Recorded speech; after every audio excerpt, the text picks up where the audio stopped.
Bonjour, oui, exactement. Benyamin Netanyahou a fait une conférence de presse hier soir dans lequel il a dit, je cite, Tout plan pour l'avenir doit inclure un contrôle militaire israélien sur tout le territoire à l'ouest de la vallée du Jourdain. Autrement dit, cela veut dire notamment contrôler militairement la Cisjordanie, même si Israël contrôle déjà de façon effective une large part du territoire. On le sait, le Premier ministre veut annexer la Cisjordanie. Il y a eu des plans pour cela dans les années précédentes, mais cela n'a jamais été formellement fait. Le Premier ministre israélien a dit, en s'adressant aux Américains, notamment, un Premier ministre d'Israël doit savoir dire non quand cela est nécessaire, même à nos meilleurs amis.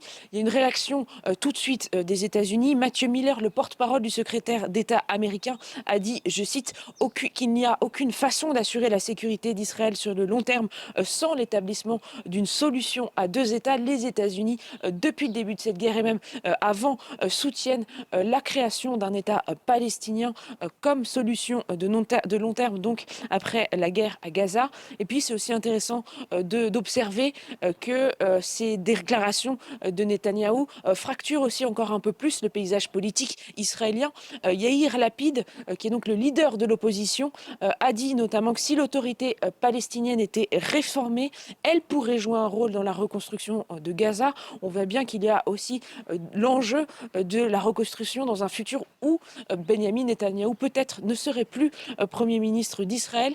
Et puis au niveau des citoyens en Israël, l'opposition contre Benyamin Netanyahou se fait aussi de plus en plus forte. Hier soir, 7 personnes ont été arrêtées alors qu'elles tentaient de bloquer l'autoroute à proximité de Tel Aviv.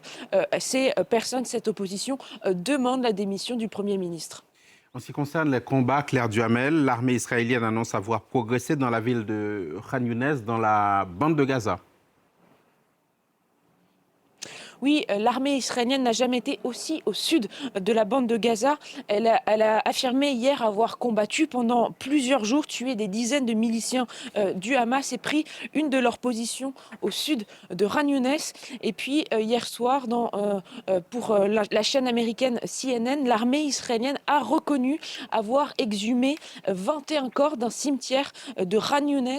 L'armée dit qu'elle était à la recherche de corps d'otages. Elle pensait que potentiellement ils pouvaient rester dans cimetière des traces de corps d'otages.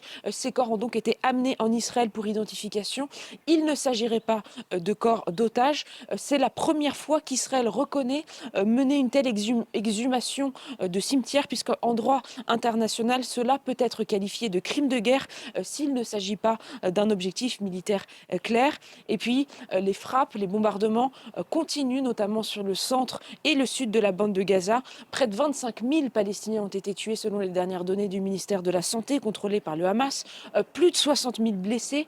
Mes contacts, par exemple, dans le centre de la bande de Gaza me disent que ce qu'ils craignent désormais, c'est la proximité des combats terrestres, puisqu'on le sait, l'armée israélienne cherche à pousser les civils à évacuer toujours plus au sud, notamment vers Rafah, où ils s'entassent dans des camps d'infortune et pour la plupart doivent dormir dans des tentes, dans des conditions humanitaires particulièrement désastreuses. Merci beaucoup, Claire Duhamel, à Jérusalem. Et pour continuer de parler de la région